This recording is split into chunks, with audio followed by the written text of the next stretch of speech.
Ассалаумағалейкум. Бір клубта тағы да бір қуанышты сәтке келіп отырмыз. Машинаның бәрін істеп бердік. Нұржан деген інімізге осында келіп бізге сеніп, TikToktан жазып, қайта-қайта менімен қайта сөйлесіп, кейбір адамдар сенімсіздіктен жазады ғой, ойлайды ғой. Мысалы, көбісі былай жазатын, алар көп сөйлейді, ақшасын көп айтады деген сияқты. Сондықтан біз результат көрсетіп тұрып, адамдарды жатқызып, осы бізде хостел бар.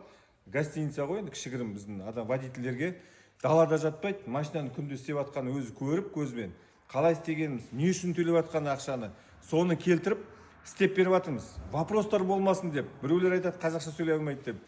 Бес тілде сөйлей аламын, Құдайға шүкір. Бірақ соның өзінде де мынау орысша контент дейді ғой, сондай кішкене жүреді, адамдар көбісі солай сөйлеседі. Оған ренжіс болмасын, халықтан кешірім сұраймын, қазақша сөйлей аламыз. Қазақпыз, біреулер ноғай дейді, мүмкін ноғай да шығармыз, кім біледі, оны қара жетіміз. Бірақ осы өзіміздің кішігірім кәсібіміз бар. Соны қолдай отырып, бізбен бірге мынау кәсібімізге қолдап отырыңыз деймін да, енді шамалы. Бүгінгі шығыс машина, Нұржан ініміздің машинасы, өз көзінде істедік, өзі бір сөз айтар. Рас қалай болды, не деді халықтың алдында? Көңіліңнен шықты ма, не дейсің? Ассалаумағалейкум баршаңызға. БР клубтың мүшелеріне және ұжымдастарыңа мың алғыс. Тек Аллах жемістеріңе береке бере берсін. Амин. Машина ойдағыдай шықты. 3 миллион 650 деп басында күмән болды, өтірік айтпаймын. Жан-жақтан звондап сұрадым, бұлай қалай болады, не дейін ақылдастым. Енді аз ақша емес мен үшін де. Сол себепті, бірақ енді бәріңе совет беремін. Смело келіңіздер, жігіттер. Еңбекке тұрады, жігіттер еңбектері таза.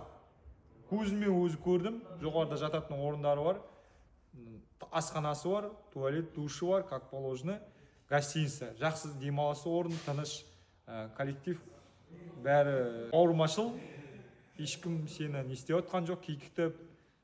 Келдің, сұрақ қойдың, маған мындай қылып істеп бер десеңіз, сізге келген талабыңмен істеп берді.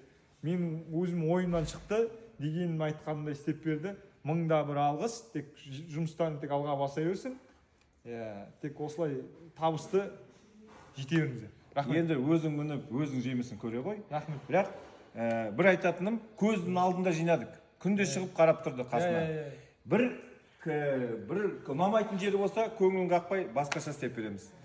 Бүкіл енді біледі ғой, енді арзы ақша емес, адамдар төлеп жатқан соң бәрі вопрос задавать етеді. Не үшін төленеді деп. Сондықтан каждый деталін мынау кісіге түсіндіріп, каждый запчастьтің качественный тұрғанын